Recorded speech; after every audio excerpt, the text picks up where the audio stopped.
Alors bonjour à tous. Moi je vais vous parler de l'écologie. Merci Nikita pour l'introduction. On va répondre plus précisément à une question. Quel est le rôle de chaque individu dans notre plus grand défi, garder une planète vivable? Derrière moi j'ai 3 couleurs et je vais commencer par vous poser une question. À votre avis, pourquoi il n'y a pas de vert? Il y a du rose, il y a du jaune, du bleu, des couleurs, mais il n'y a pas de vert. Mais pourtant je vais parler d'écologie. Alors pourquoi à votre avis? La réponse, c'est que le vert, c'est beaucoup trop catégorisé. Aujourd'hui, quand on parle d'écologie, c'est directement le vert. Or, la Terre est en réalité constituée de diverses couleurs. On a une énorme diversité dans la nature. Il y a du bleu, du rose, de toutes les couleurs. Il y a le marin pêcheur, il y a l'ibis rouge, énormément d'espèces végétales et animales qui ne sont pas forcément vertes, mais pourtant, on catégorise l'écologie et le souci de la planète au vert. Eh bien, cette catégorisation, on la retrouve aussi dans notre société. Lorsque quelqu'un aujourd'hui veut faire un geste qui est respectueux de l'environnement, il est tout de suite catégorisé. Et il a peur, en fait, de l'image de l'autre. Il va tout de suite avoir l'étiquette écolo, et du coup, il ne va pas trop oser le faire, et il ne va pas oser aller de l'avant dans ce sens-là. Donc, du coup, être un être humain sur Terre, en fait, c'est juste, on est tous dans le même bateau, c'est juste avoir la responsabilité de vivre ici et de respirer sur cette planète qui est magnifique. Et on ne s'en rend pas compte, mais en fait, il n'y a pas forcément de catégorisation sociale. Ce n'est pas seulement les écologistes qui ont la responsabilité de faire des gestes et d'aller de l'avant. En réalité, c'est même un devoir parce que les écologistes seuls ne pourront pas le faire, c'est vous qui allez le faire. Et c'est les êtres humains de manière générale. Donc la question du jour, c'est ce que je disais, c'est quel est le rôle de chaque individu dans notre plus grand défi, qui est garder une planète vivable. Cette question elle m'est venue à l'esprit lorsque j'ai vu le sujet du TED. Le sujet, c'était « Connect the dots with the future ». With, ça veut dire tisser en anglais. Dots, ça veut dire les points. Et moi, tout de suite, j'ai eu une image.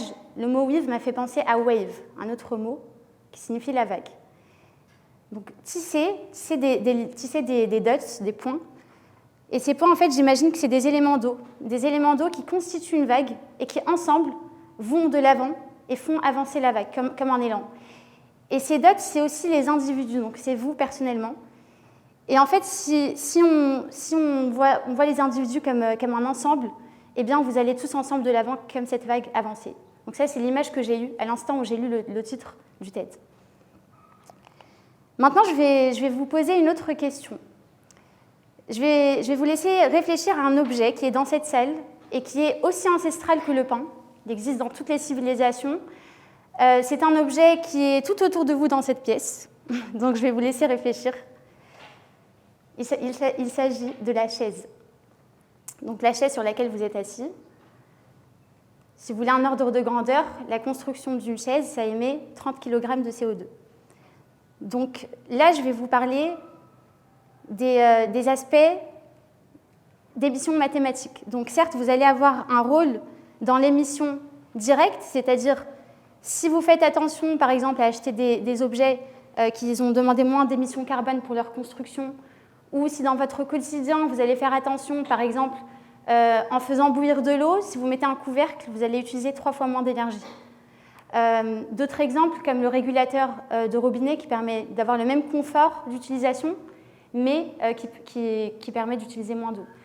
Énormément d'exemples comme le bambou au lieu du coton. Le coton, c'est bien, mais par rapport au plastique, mais ce n'est pas idéal parce que le bambou, par exemple, ça permet d'émettre environ 30% de O2, donc d'oxygène en plus, et d'absorber 30% environ aussi de CO2. Donc si on avait des champs et des forêts constituées de bambou essentiellement, on aurait beaucoup plus d'avantages que le coton. Donc ça, c'est quelques exemples de la vie quotidienne, mais il y en a énormément. Et il y en a énormément par secteur. Il y a le secteur alimentaire, le secteur du transport. Je pourrais vous faire un TED sur chacun des secteurs, mais en réalité, ce qu'il faut avoir à l'esprit, c'est que vous avez 2 rôles. Il y en a un qui est mathématique avec l'émission directe, et il y en a un qui est appartenir à cette vague.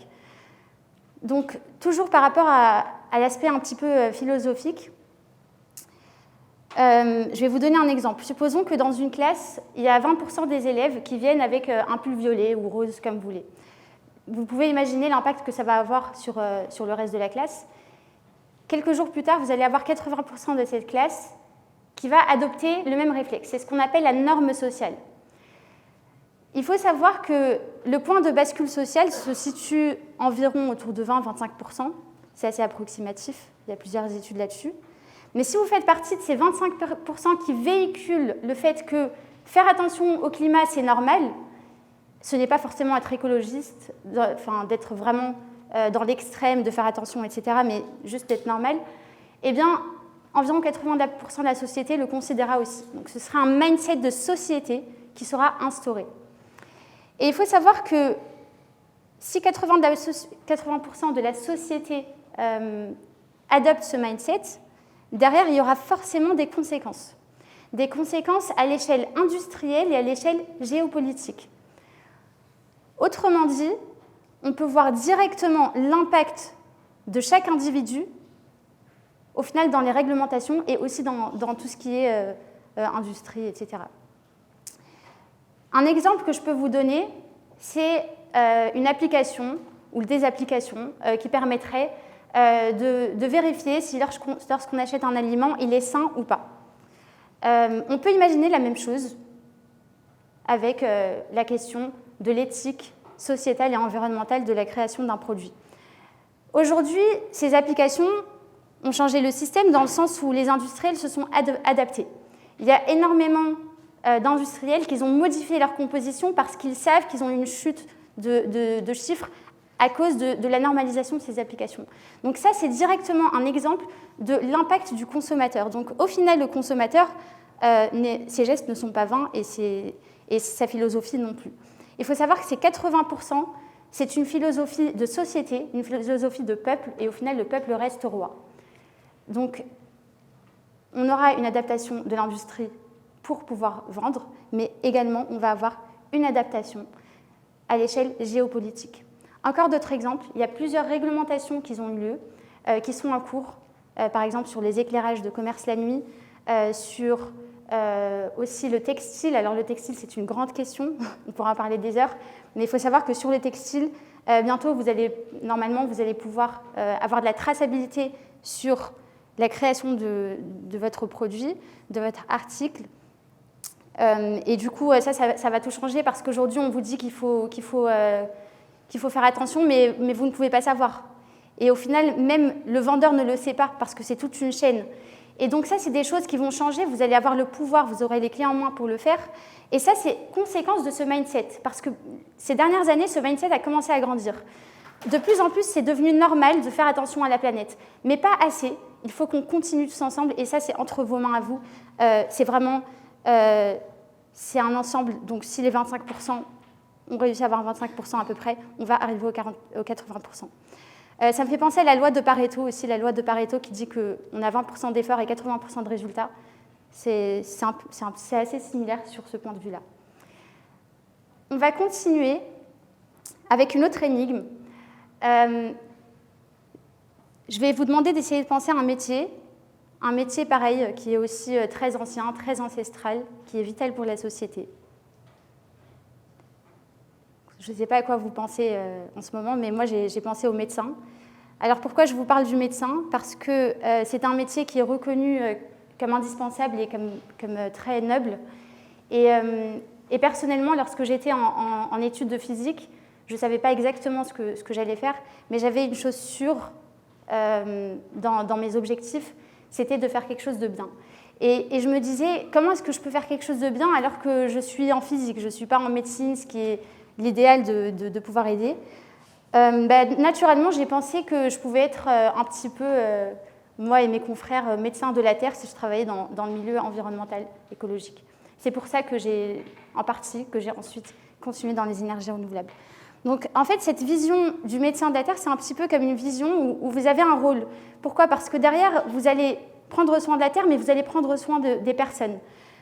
Pourquoi je vous dis ça? Parce qu'aujourd'hui, on est dans une situation où on ne s'en rend pas très compte, mais on est en réalité dans une situation urgente. Le souci, c'est que c'est véhiculé avec la culpabilité, avec l'anxiété, mais il ne faut pas faire ça. Il faut plutôt voir les choses de manière réaliste et positive. Moi, je pense que c'est possible de changer les choses si on s'en rend compte tout de suite. Mais il risque après d'être trop tard parce que dernièrement, il y avait une étude de la NASA, donc cette fois-ci, ce n'est pas le GIEC, hein, c'est la NASA, parce que le GIEC, souvent, on dit, bon, bah, comme d'habitude, mais cette fois-ci, la NASA est venue apporter des informations là-dessus aussi. Eh bien, il faut savoir que d'ici 2050-2070, il y a une étude qui a été faite sur la data, sur le Welt Bulb, donc c'est un indice de température, qui a permis de déterminer un certain seuil et du coup, si on continue sur cette voie, vers 2050-2070, il y aurait des pays qui seront en situation de survie, comme la Somalie, l'Égypte, l'Amérique du Midwest, etc. Et ça, on ne s'en rend pas forcément compte. Il y a plusieurs alertes, comme par exemple la canicule en Inde, de 50 degrés, ou encore le manque d'eau. Et ça, c'est le point sur lequel il faut faire attention, parce que l'eau, c'est vital, on ne peut pas s'en passer. Et du coup, derrière, il y aura des répercussions sur l'agriculture, etc. Donc, en fait, au final, si vous faites attention à l'environnement, ce qu'il faut comprendre, c'est que vous n'allez pas sauver la planète, mais vous allez sauver des êtres humains. Donc, au final, voir ça comme un médecin, ce n'est pas faux, parce qu'il y a un impact sur l'être humain derrière. Vous sauverez quelqu'un. Ou du moins, d'après une étude très approximative, un foyer avec 4 personnes en France aurait un impact sur la vie ou sur la santé d'une personne dans le futur.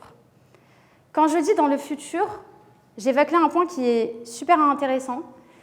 J'entends très souvent des personnes dire « oui, mais on va faire des efforts, ça ne sert à rien parce qu'il y a des industriels qui vont polluer de toute manière, il y a des pays qui sont en train de se développer en ce moment, et donc mes efforts seront vains. » Mais en fait, non. Pourquoi? Parce que, certes, vous n'aurez pas forcément un rôle direct sur les autres, en tout cas immédiat, parce qu'avec la philosophie de la vague, vous pourrez l'avoir. Mais en tout cas, si vous faites attention et que vous participez justement à l'effet de vague, eh bien, vous allez participer au moins à un retardement de cette crise de conséquences. Un retardement, ça veut dire quoi? Ça veut dire un gap de temps de décalage. Et dans ce gap de temps, il y a des personnes qui seront nées, qui vont vivre. Et ces personnes-là, vous les sauverez, en fait, en quelque sorte. On peut imaginer ça comme ça. Donc, au final, vous n'allez pas faire des gestes vains, puisque si vous transposez ça dans le futur, il y aura une personne qui aura un impact positif grâce à vos efforts, en tout cas de votre foyer de 4 personnes. Donc, ce n'est pas des gestes vains. Donc, moi, ce que j'aimerais véhiculer aujourd'hui, c'est ce message, le fait qu'on peut avancer ensemble avec cette philosophie collective, mais aussi par rapport aux gestes. Donc, juste faire attention à la maison ou la rénovation énergétique, etc. Mais moi, j'aimerais vous dire quelque chose, c'est que j'ai toujours voulu faire un TEDx, c'était quelque chose que j'ai toujours voulu faire, c'était un rêve. Et aujourd'hui, je vous donne la main pour continuer un rêve encore plus grand, qui est de faire avancer les choses et faire partie de cette vague tous ensemble. Et ça, c'est quelque chose vraiment qui va avoir une signification. Si jamais aujourd'hui, vous sortez et que vous dites « j'ai la main sur l'enjeu écologique, personnellement, et je peux changer quelque chose ». Merci.